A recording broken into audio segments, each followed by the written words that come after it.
There were 14 people sitting around that Christmas table when my son handed me an empty box.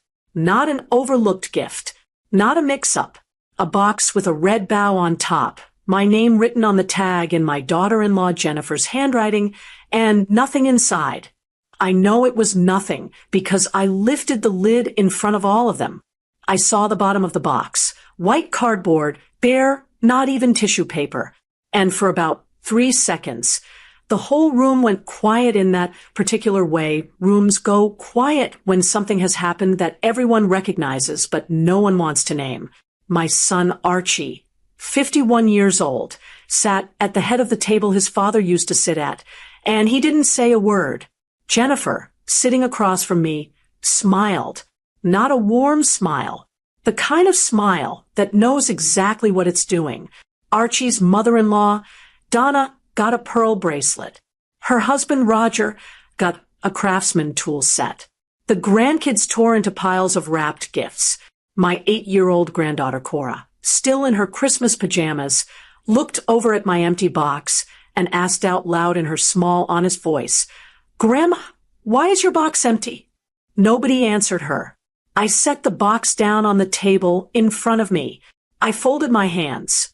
I looked at the centerpiece, a pine and berry arrangement Jennifer had ordered from a florist in Dayton, and I breathed because in that moment, I remembered something my husband Earl had told me 3 months before he died.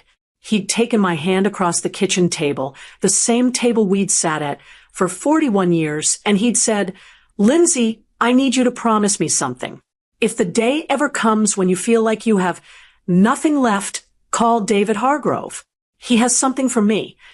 I told him not to talk that way. He'd squeezed my hand and said, "Promise me." I promised. Sitting at that Christmas table with an empty box in front of me and 14 people looking anywhere, but at my face, I understood exactly what Earl had been preparing for. He had seen this coming before I had. Let me take you back. Not to the beginning, because the beginning is too far, and we'd be here all day. Let me take you back to the woman I was before that Christmas. My name is Lindsay Hines. I'm 68 years old. I was born and raised in Springfield, Ohio, and I spent 31 years as a school librarian in the Dayton public school system.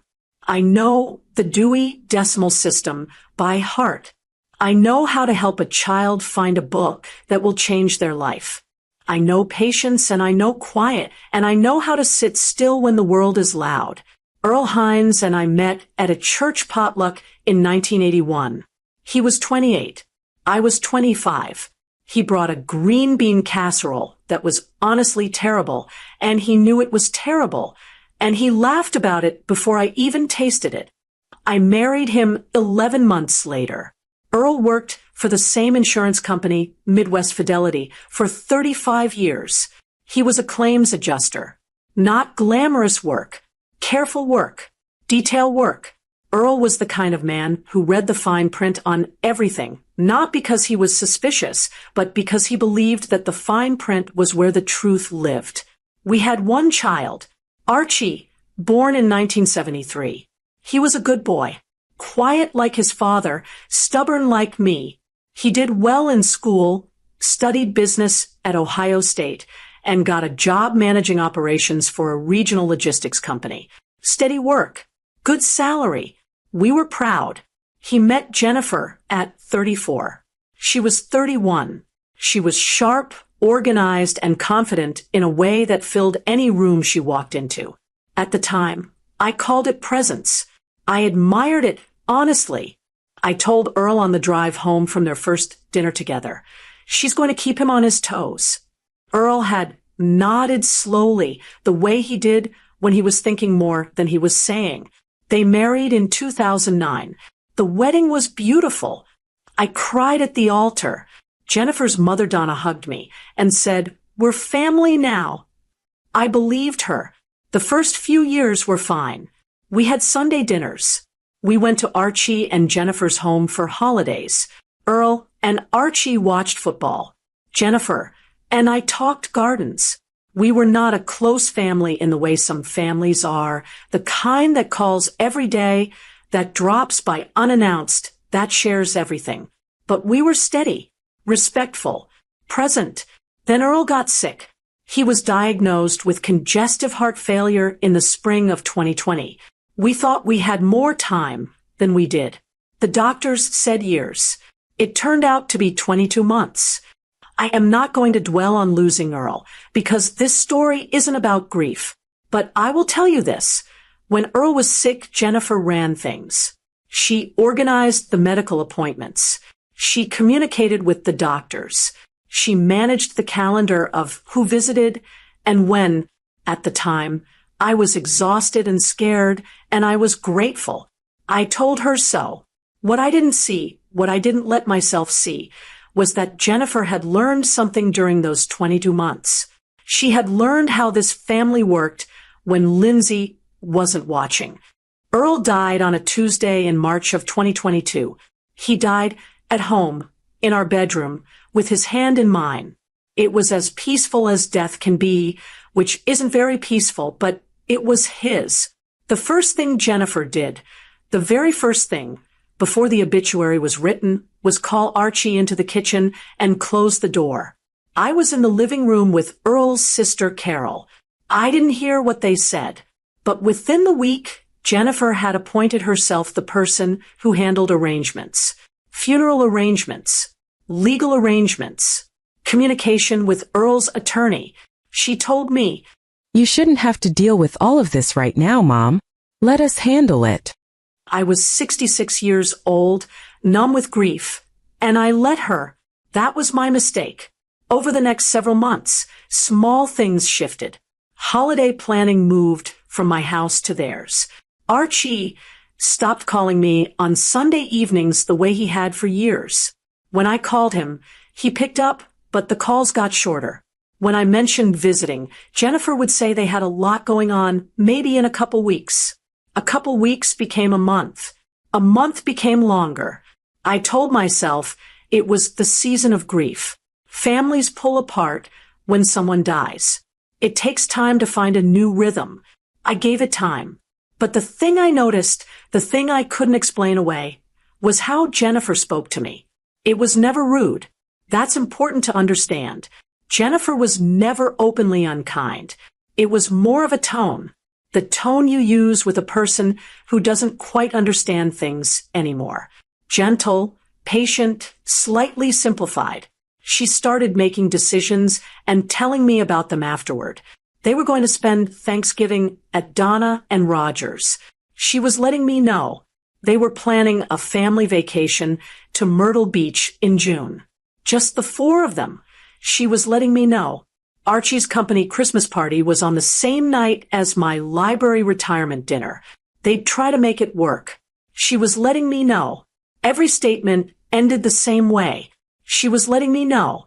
Not asking. Not including. Informing. Archie never corrected it. I don't think he saw it. Archie is not a complicated man. He loves his wife. He trusts her to manage the household. He always has. And Jennifer managed the household, which now included me, as something to be scheduled and maintained, not consulted. I brought it up once, in October of 2022, 7 months after Earl died. I called Archie, and I said, "I feel like I'm being left out of things, Archie. I feel like I don't hear from you unless Jennifer sends me a calendar update." There was a pause. Then, "Mom, Jennifer works really hard to keep everyone connected. I don't think you realize how much she does." That was the end of that conversation. I hung up and sat with it for a long time, alone in the house Earl and I had shared for 39 years, in the quiet that only exists after 41 years of someone else being in the rooms with you. I sat and I thought about the word alone. I had no idea then how much Earl had already done to make sure I wouldn't be. I want to be honest with you, because honesty is the whole point of this story. I missed the signs. Not because I was foolish. Not because I was senile. I missed them because I trusted my son. and trust has a way of making the obvious invisible until it isn't anymore. The first sign came in June of 2022, 3 months after Earl passed. Archie called me on a Wednesday evening, pleasant and casual, and said that he and Jennifer had been talking with a financial advisor, a colleague of Jennifer's from her company, and they thought it might be smart to refinance the house to consolidate some of Earl's outstanding debt and simplify the estate. I asked what outstanding debt. Archie said just some things, medical balances, a home equity line Earl had opened a few years back. Nothing major, but cleaner to wrap it all together. He said he had the paperwork. He'd bring it by that weekend. The paperwork was long. I am not an attorney. Earl had always handled the financial documents. I read it as carefully as I could, but the language was dense and Archie was sitting across from me explaining each page in his calm, unhurried voice, and Jennifer had made coffee, and the afternoon sun was coming through the kitchen window the way it always did. And I signed. I signed on 6 different lines. I don't know exactly what I signed. I know what I was told I signed. What I was told was a refinancing to simplify the estate. What I later learned was that several of those signature lines had shifted the title of the property in ways I did not understand and had not agreed to in any meaningful, informed sense. The second sign came in September of that same year. Earl's fishing cabin in Harlan County, Kentucky. Earl loved that cabin. He'd owned it since 1998. 2 acres on a quiet creek, a small dock, a screened porch where he'd sit and read on summer mornings. We'd gone there every summer for 20 years. I had my own coffee mug there. I knew which floorboard creaked. Archie told me the county was changing property tax assessment methods, and that having the cabin in a trust or a single name rather than the estate would protect it from complications. He recommended putting it in his name temporarily, just to protect it, just until things settled. I asked Earl's attorney about it, but I called the wrong number. I called the general line for Midwest Fidelity, the insurance company, not David Hargrove's office. It was a mistake anyone could make. I got a voicemail. I left a message. Nobody called back. I told myself I'd follow up. I didn't follow up. And so by the time Christmas came, 22 months after Earl's death, my son owned the cabin. The house had been refinanced under terms I didn't fully understand. And I was sitting in a house that felt like mine, but had paperwork that told a different story. I didn't know any of that on Christmas morning. I only knew that my box was empty. It was December 23rd. Archie and Jennifer held Christmas 2 days early because Jennifer's parents were traveling to Florida on the 26th, and the timing worked better for everyone. That phrase, worked better for everyone, was Jennifer's. It always was. I drove to their house in Centerville from my home in Dayton. 40 minutes.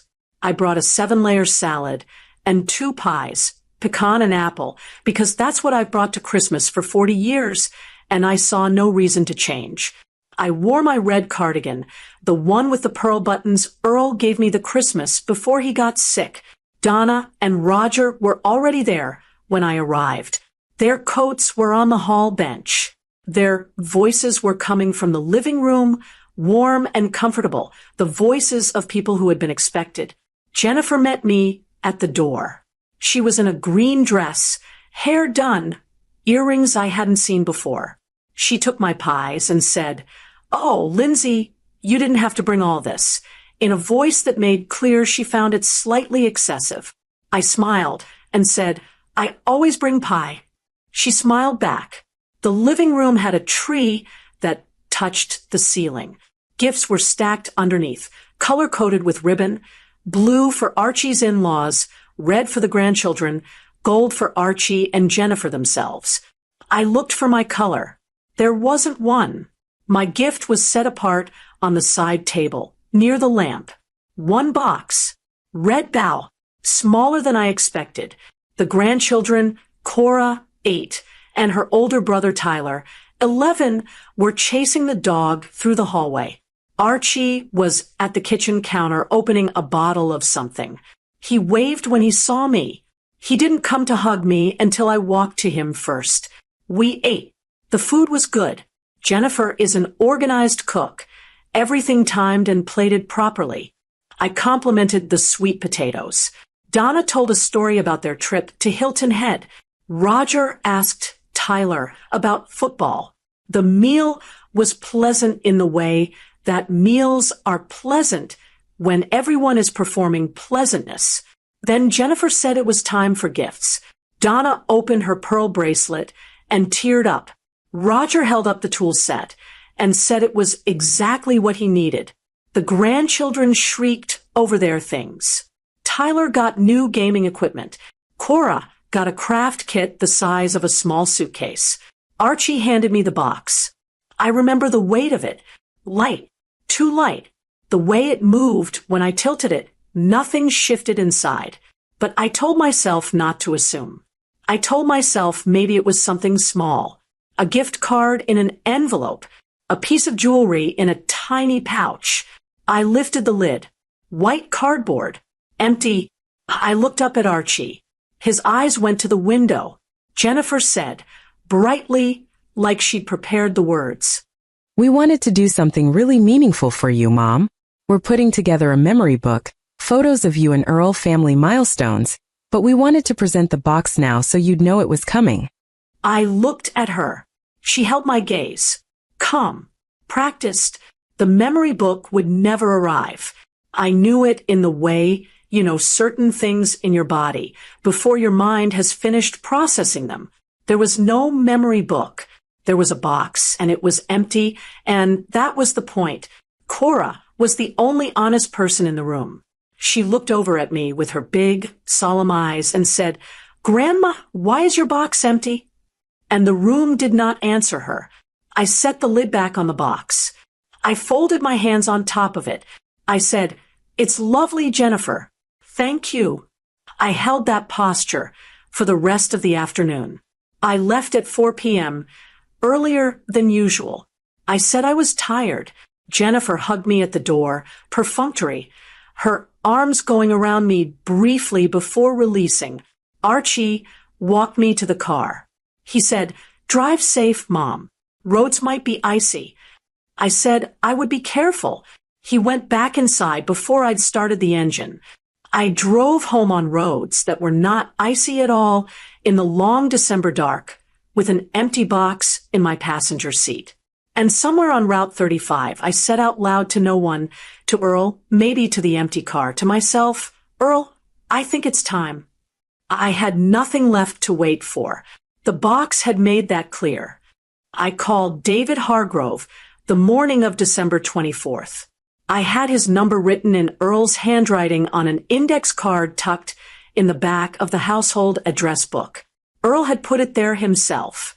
He'd shown it to me one afternoon about a year before he died, casual as anything, the way he showed me where the backup water shutoff was and where he kept the car insurance policy. Practical. No drama. That's Hargrove's number. He handles the will and a few other things. If you ever need him. I'd said fine and gone back to whatever I was reading. I called the number on Christmas Eve morning. I didn't expect anyone to pick up. Someone picked up on the second ring. Hargrove and Associates, this is Karen. I said I was Lindsay Hines, and I was calling for David Hargrove. I said my husband Earl Hines had been a client, and that he'd told me to call if I ever needed to. Karen put me on a brief hold. When she came back, she said Mr. Hargrove had a note in Earl's file that if a Mrs. Lindsay Hines ever called, she was to be connected immediately, no matter the day. David Hargrove picked up 30 seconds later. His voice was steady and unhurried, the voice of a man who has delivered news, good and bad, for a very long time without getting rattled by either. Mrs. Hines, I've been expecting your call. I'm glad you reached out. I told him about the Christmas party, the box. I told him I was concerned about some documents I'd signed after Earl died. I told him about the house refinancing and the cabin. There was a brief silence. Mrs. Hines, I need you to come to my office. There's quite a bit to go over, and it's better done in person. Your husband was a very deliberate man. He started working with me 4 years before his passing. He anticipated several things that I believe are now relevant. It's important. I drove to Columbus on December 26th. I wore my good coat. I brought a notepad because Earl always said to bring a notepad when numbers were being discussed.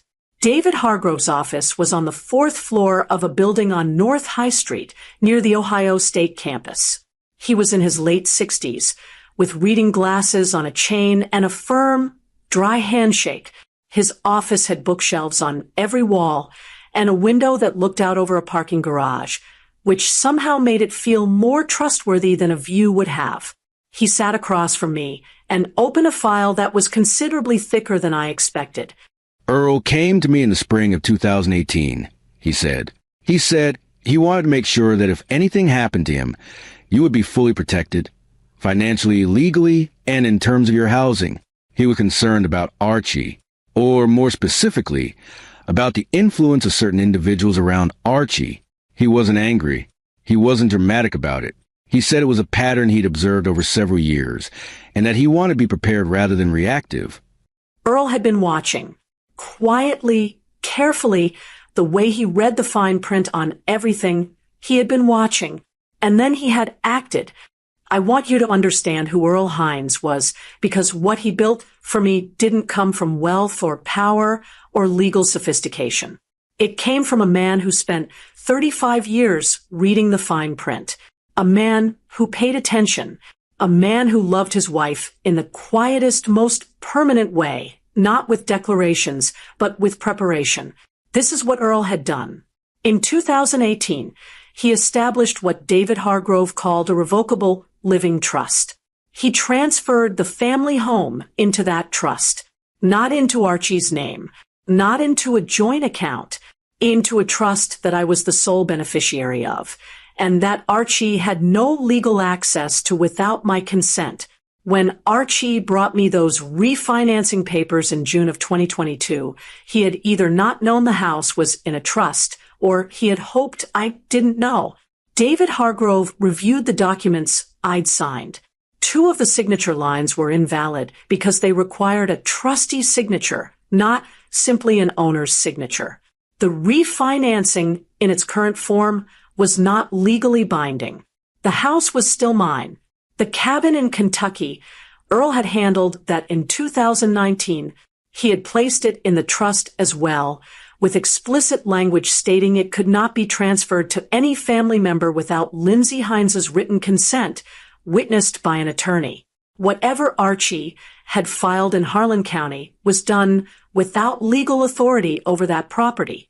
David pulled out a manila folder and set it in front of me. Your husband also hired a private investigator. In 2020, during his illness, I stared at the folder. Earl said he wanted documentation.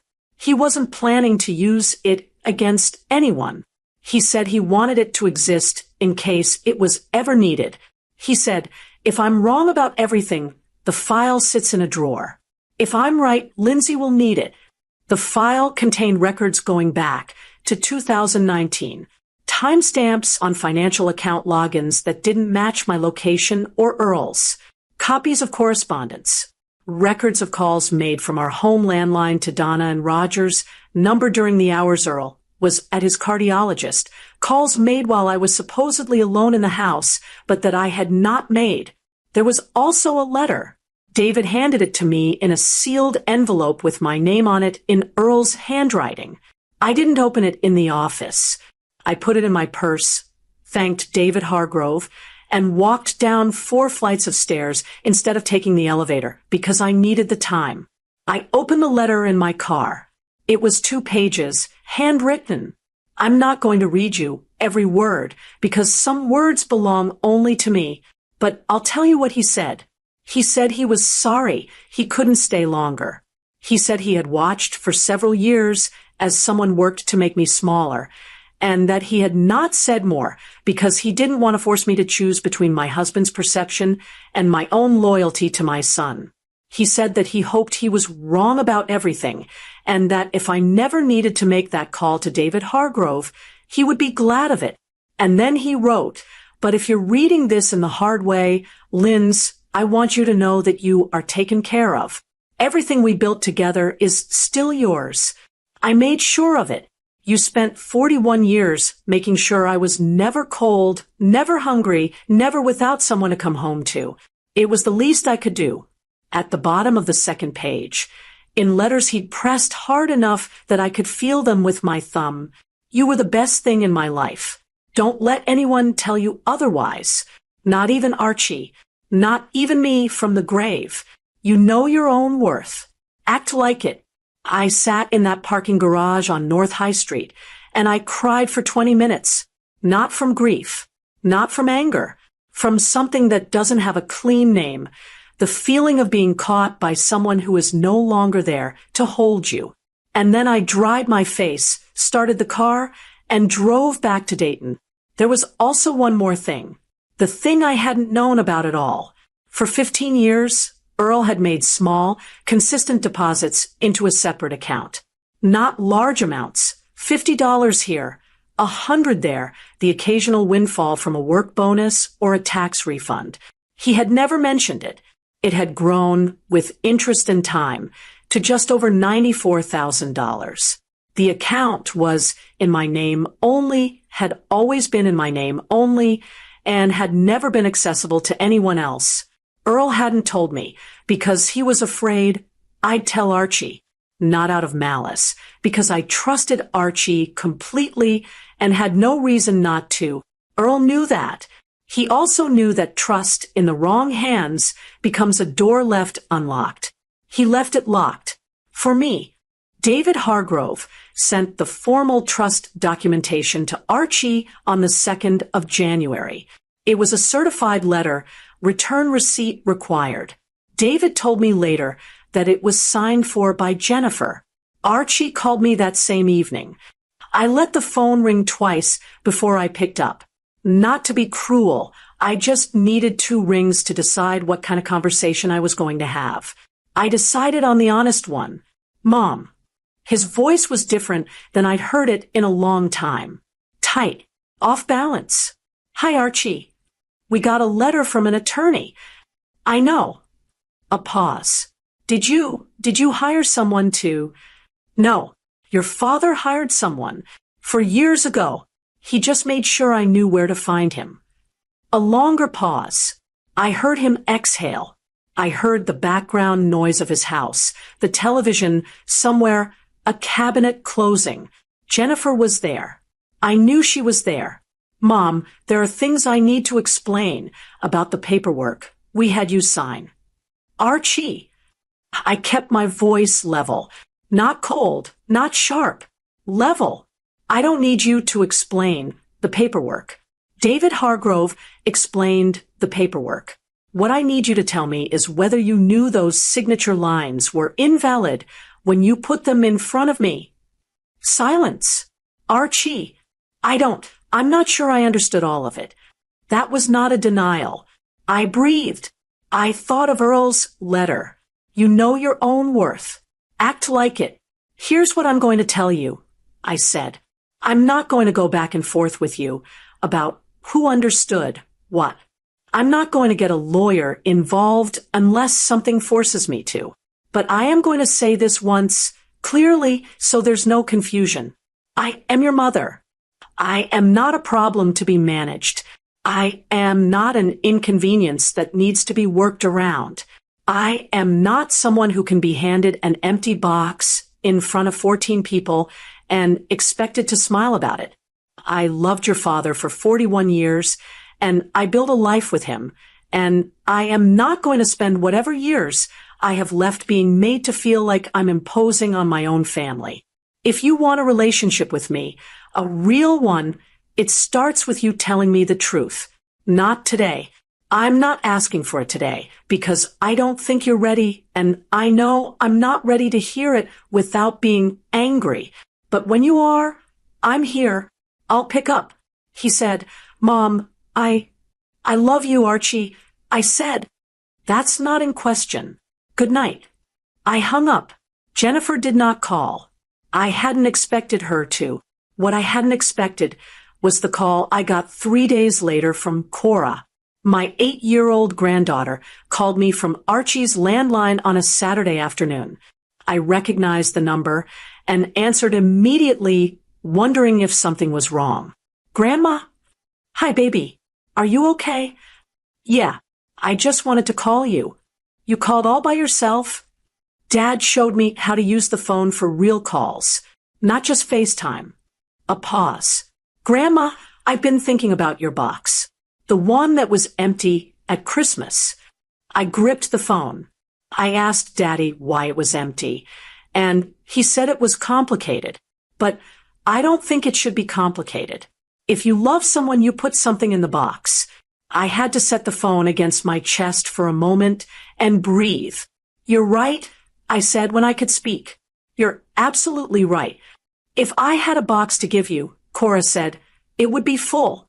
I'd put a rock in it from the creek and one of my drawings and the photo I took of us at the apple orchard. Would that be okay?" I said that would be the best box I'd ever received. I cried after I hung up, not the jagged, grief-soaked crying of the car in Columbus. The other kind, the kind that releases something instead of breaking it open. Cora is 8 years old, and she already understood the thing that it took the rest of her family 40 years to miss. Love is not complicated. Love shows up. Love puts something in the box. I want to tell you where I am now, because I think that matters more than the resolution of the legal pieces, though I'll give you those too. The house is mine. Fully, clearly, without dispute. David Hargrove notified Archie's contact that the refinancing documents were invalid and that no further attempts to alter the property title would be entertained. There was no lawsuit. Archie did not push back. I think, in the end, he was relieved to have it settled clearly. The way people are sometimes relieved when the thing they knew was wrong is finally named out loud, and they don't have to pretend anymore. The cabin in Kentucky is mine as well. I drove down in February, in a year that hadn't fully made up its mind about being cold yet. I sat on the dock. I watched the creek. I had Earl's coffee mug with me, the blue one with the cracked handle that he never let me throw away. I filled it with gas station coffee, and I sat on that dock for an hour in the February chill, and I talked to Earl the way you talk to people, when you're not sure if they can hear you, but you say it anyway. I told him I found the account. I told him I called David Hargrove. I told him the letter made me cry in a parking garage. I told him I was going to be okay. The account, the $94,000 he'd built over 15 years of small, quiet deposits. I used part of it to do something Earl and I had talked about since we were in our 40s. I moved to Asheville, North Carolina, not because I was running away, not because I was angry at Dayton or at the house or at the memories, but because Earl and I had a list, an actual list on a notepad page folded in half, tucked in the front pocket of his overnight bag that I still haven't fully unpacked. The list was titled, in his handwriting, Places for After. Asheville was circled. Twice. I bought a small house on a quiet street 3 miles from the center of town. 1 story, 2 bedrooms, a front porch that faces west, so I get the afternoon light. I planted a kitchen garden. I joined a book club that meets on Thursday evenings at a woman named Ruth's house, and Ruth makes the best cornbread I've ever tasted. And we read novels about women who make difficult choices, and we talk about them like they're our own. I take a watercolor class on Tuesday mornings at a community arts center downtown. I am not good at it yet. I don't care. Earl always said I should try painting. He was right the way he was right about most things I didn't listen to quickly enough. Archie and I talk. Not every week. Not the way it used to be. And not the way I wish it had been. But honestly, the calls are shorter, but they're real. He told me in March that he was sorry about the empty box. Not a big speech, not a rehearsed apology. He just said it, plain, one Sunday evening. "Mom, the box was wrong. I should have said something." I told him I appreciated that. I told him I loved him. I did not tell him it was okay, because it wasn't okay, and pretending otherwise would have been another kind of empty box. But I told him the door was open.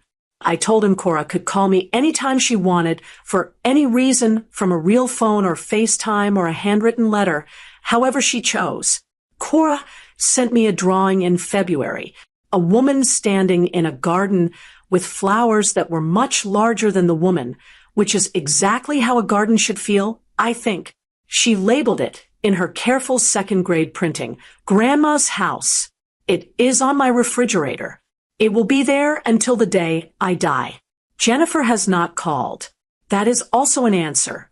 Not a loud one, but a clear one. The empty box is on my kitchen windowsill. I know that sounds strange, but I kept it. I washed it and set it on the sill next to my African violets, where the morning light comes through. It's not a wound, and it's not a trophy. It's a reminder. Every morning when I make my coffee and I see that box in the window light, I think about what it cost me to get here. I think about Cora asking why it was empty, the only person in that room who understood that the question needed to be asked. I think about Earl in a lawyer's office in 2018, quiet and deliberate, reading the fine print on my future, so I wouldn't have to. I think about who I was when I walked into that Christmas dinner, a woman who had spent 2 years slowly, politely, graciously making herself smaller in order to keep the peace.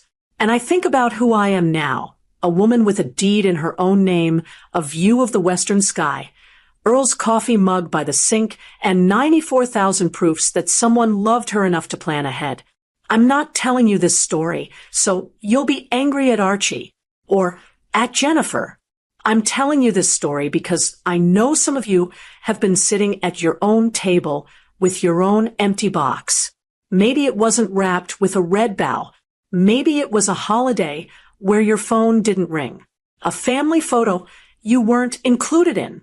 A decision made about your own life without you in the room.